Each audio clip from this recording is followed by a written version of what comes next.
उन सब का मूल आधार है विश्वास। वो सब विश्वास पर खड़े हैं। इसलिए विश्वास के द्वार पर जो भी दस्तक देगा वो अंधकार में उतर जाएगा, अज्ञान में उतर जाएगा, परमात्मा तक नहीं पहुंच सकता है। और सारे तथाकथित धर्मों ने यही समझाया है कि विश्वास करो। मैंने सुना है एक अद्भुत आदमी था, मुल्ला नसरुद्दीन। वो एक दिन दोपहर को एक वृक्ष पे चढ़ के कुछ पत्तियां काट रहा है, कुछ शाखाएं काट रहा है, लेकिन जिस शाखा पे बैठा है उसी को काट रहा है। नीचे से एक आदमी निकला और उसने चिल्लाया कि मुल्ला ये क्या करते हो, पागल हो गए हो? जिस शाखा पे बैठे हो उसी को काटते हो, गिरोगे, मरोगे। मुल्ला ने कहा अपने रास्ते जाओ। मैं किसी पर कभी विश्वास नहीं करता, मैं अपनी बुद्धि पे विश्वास करता हूं। और मुल्ला शाखा को काटते रहे। फिर शाखा टूटी और मुल्ला जमीन पे गिरे। चोट खाई तो ख्याल आया कि गलती हो गई। जो उसने कहा था उस पर विश्वास करना चाहिए था। वो आदमी बड़ा ज्ञानी था, वो आदमी भविष्य का जानकार था। तब तो उसने बता दिया कि अगर काटते रहोगे तो गिरोगे। भविष्य की घटना पहले बता दी। कोई ज्योतिषी था मालूम होता है। मुल्ला भागे उसके पीछे, उसे रास्ते में पकड़ा और पैर पकड़ लिया और कहा कि मैं बड़ा अभागा हूं कि इतना महान ज्योतिषी नीचे से गुजरता था। उसने इतनी बढ़िया बात कही, भविष्य की बात बताई, मैंने नहीं मानी। अब तो मैं तुमसे कुछ और भी पूछना आया हूं, तुम जो भी कहोगे मैं मान लूंगा। उस आदमी ने कहा और मैं कुछ नहीं जानता हूं, ना मैं कोई जोशी हूं, न इसका भविष्य से कोई संबंध है। तो सीधी विचार की बात थी कि जिस शाखा पे बैठ के काटते हो। मुल्ला ने कहा विचार विचार की बात मत करो, मैंने विचार करके देख लिया और नुकसान उठाया। मैं जमीन पे गिर पड़ा, पैर टूट गए। अब तो मैं विश्वास करूंगा। तुम मुझे ये और बता दो कि मेरी मृत्यु कब आएगी। उस आदमी ने कहा पागल हो गए हो, मुझे कुछ भी पता नहीं, मैं कोई जोशी नहीं। लेकिन जितना उसने बचना चाहा, मुल्ला ने समझा कि वो आदमी छिपाना चाहता है। अब मुल्ला तो नासमझ थे ही, नहीं तो उस शाखा को ना काटते जिस पे बैठे थे। वही नासमझ आदमी अब इसको पकड़ लिया और जोर से कहने लगा कि मैं जाने न दूंगा जब तक ये ना बताओगे कि मेरी मृत्यु कब है। आखिर उस आदमी को क्रोध आ गया और उसने कहा कि अभी मर जाओगे, अभी मर जाओगे, अब मुझे मेरा पीछा छोड़ो। मुल्ला ने सुना अभी मर जाओगे। मुल्ला ने कहा कि जब अभी मर जाओगे, ये जोशी ने कहा, तो मर जाना जरूरी है। मुल्ला फौरन गिर पड़े और मर गए। 4 लोगों ने उस आदमी को उनकी अर्थी में साथ देना पड़ा। वो आदमी भी हैरान हुआ कि बड़ी आश्चर्य की बात है। चारों आदमी अर्थी लेके चले, चौरस्ते पे पहुंचे। एक रास्ता मरघट को बाएं की तरफ से जाता था, एक दाएं की तरफ से। वो सब सोचने लगे कि बाएं की तरफ से जल्दी पहुंचेंगे कि दाएं की तरफ से। मुल्ला ने सिर उठाया और कहा कि मैं बता सकता था, लेकिन चूंकि मैं मर गया हूं इसलिए अब मैं कुछ भी नहीं बोल सकता। वैसे जब मैं जिंदा था तो मैं बाएं की तरफ से जाता था, वो रास्ता करीब का है। उन्होंने अर्थी नीचे पटक दी कि मुल्ला तुम पागल हो। मुल्ला ने कहा पहले एक दफे विचार करके धोखा खा चुका, अब तो मैंने विश्वास कर लिया है कि मैं मर गया हूं।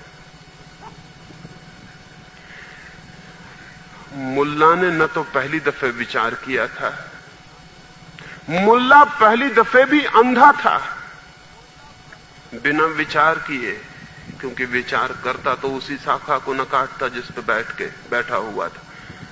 पहली दफे विचार नहीं किया था, वो अविचार था। उस अविचार से नुकसान उठाया था। नुकसान उठाने के डर से अब उसने दूसरा अविचार किया, विश्वास किया। अब वो विश्वास करके जिंदा जी मरने की कोशिश कर रहा है। आदमी अविचार से नुकसान उठाया है, ये सच है। और जो आदमी अविचार में जिएगा वो खतरों में जाएगा। अविचार के कारण कुछ लोग उसका शोषण करते हैं और उससे कहते हैं कि तुम विश्वास करो। अविचार भी खतरनाक है। जो आदमी नहीं सोचता वो भटक जाता है, और जो आदमी दूसरों के सोच को मान लेता है वो भी भटक जाता है। अपना सोच चाहिए, अपना विचार चाहिए। अपने विचार के रास्ते के अतिरिक्त कोई कभी परमात्मा के द्वार पर नहीं पहुंचता है। और हम 2 काम करते हैं, या तो विचार ही नहीं करेंगे और अंधे की तरह जिएंगे, और या फिर विश्वास करेंगे और फिर अंधे की तरह जिएंगे, लेकिन आंख हम कभी न खोलेंगे।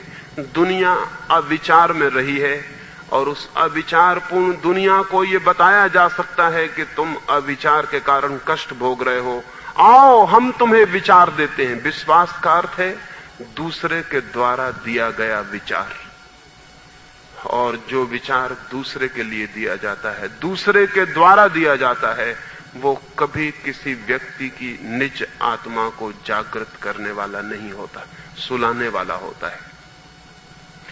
हम तो उससे ही जागते हैं जो हम सोचते हैं, हम तो उससे ही उठते हैं जो हमारे भीतर मंथन होता है, लेकिन विश्वास ने मनुष्यों के भीतर मंथन की संभावना बंद कर दी और सिखाया जा रहा है कि श्रद्धा करो, विश्वास करो, सोचो मत, दूसरा जो कहता है उसे मान लो।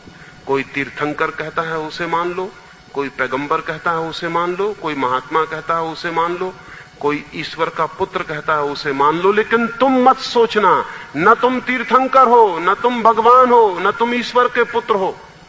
और कुछ लोगों ने तीर्थंकर होने, भगवान के पुत्र होने, पैगंबर होने, अवतार होने का ठेका ले रखा है। और ये सारे लोग क्या हैं? अगर एक भी आदमी तीर्थंकर हुआ है दुनिया में तो सब आदमी तीर्थंकर हैं, चाहे सोए हुए हों चाहे जागे हुए, ये फर्क हो सकता है। अगर एक आदमी भी दुनिया में ईश्वर का अवतार हुआ है तो सब आदमी ईश्वर के अवतार हैं, चाहे कोई जागा हुआ हो चाहे कोई सोया हुआ हो। अगर एक आदमी भी ईश्वर का पुत्र है तो सभी आदमी ईश्वर के पुत्र हैं। लेकिन यह सिखाया जा रहा है कि कोई ईश्वर है, कोई ईश्वर का पुत्र है, कोई अवतार है, कोई तीर्थंकर है, और सबका काम क्या है? सबका काम है आंख बंद करके उसे मानो। सबके भीतर परमात्मा नहीं है, सबके भीतर आंख बंद करने की आवश्यकता है। अगर परमात्मा सबके भीतर है तो सबकी आंख खुली हुई होनी चाहिए, और अगर परमात्मा सबके भीतर है तो सबके भीतर पूजा का स्थल है, और तब किसी की पूजा अनुचित है, तब किसी के भी पूजा का आग्रह शोषण है, तब किसी भी पूजा का अड्डा बनाना आदमी को भटकाना और भरमाना है। आदमी पूज्य है ये तो समझ में आ सकता है, लेकिन कोई आदमी पूज्य है ये खतरनाक है। मनुष्यता पूज्य है, जीवन पूज्य है ये तो समझ में आ सकता है, लेकिन कोई जीवन का एक रूप पूज्य बनाना और सारे रूपों को अपूज्य कर देना और सारे रूपों को कहना कि उनका काम सिर्फ विश्वास है, अंधे होकर मान लेना है, अत्यंत खतरनाक है। मनुष्य की चेतना के विकास में बड़ी से बड़ी बाधा जो बन सकती है वो इस तरह के विश्वास से बन सकती है। और आज तक के सारे धर्मों ने आदमी के भीतर विचार जगाने की नहीं, विश्वास जगाने की कोशिश की। लेकिन क्यों? असल में जिनको भी नेतृत्व करना हो, चाहे वे धार्मिक लोग हों और चाहे राजनीतिक लोग हों, जिनको भी नेतृत्व करना हो वो दूसरों में अंधापन जगाए बिना नेतृत्व नहीं कर सकते। नेता दूसरों के अंधेपन पर जीता है, नेता दूसरों के अंधेपन से भोजन पाता है। जितने ज्यादा अंधे लोग होंगे उतना बड़ा नेता हो सकता है कोई, जितने ज्यादा अंधे लोग होंगे उतने ज्यादा नेता होंगे। जितने खुली आंखों के लोग होंगे नेता विदा हो जाएगा, धर्म गुरु भी विदा हो जाएगा, राजगुरु भी विदा हो जाएगा, राजनीतिक नेता भी विदा होंगे, सामाजिक नेता भी विदा होंगे। एक ऐसी दुनिया चाहिए जहां मनुष्य अपना नेतृत्व स्वयं करने में समर्थ हो और कोई उसका नेता न हो। लेकिन नेताओं को बड़ा दुख और पीड़ा होती है इस बात से, इसलिए नेता प्रचार करते रहते हैं आदमी के अंधे होने का, और इस बात की कोशिश करते हैं कोई सोचे ना। सोचने की कोई जरूरत नहीं है, सोचना मत, सोचना खतरनाक है, सोचना डेंजरस है, सोचने में भय है, जोखिम है। ये बच्चे को बाप सिखा रहा है। क्यों? क्योंकि बाप भी और किसी का नेतृत्व चाहे न कर सके, अपने बेटे का तो कर ही रहा है, अपने बेटे की मालकियत तो कर ही रहा है। अपने बेटे को तो वो कह ही रहा है, मैं अनुभवी, मैं ज्ञानी, मैं तुम्हारा बाप, मैं जो कहता हूं वो ठीक। दुनिया में कोई कुछ कहे, किसी के कहने से कुछ ठीक नहीं होता। ठीक होता है कोई चीज तभी ठीक होती है जब मेरे विवेक और विचार को ठीक होती है। सारी दुनिया कुछ कहे, लेकिन मेरे विवेक और विचार में जागृत होकर अगर वो चीज प्रतिफलित नहीं होती तो वो ठीक नहीं होती।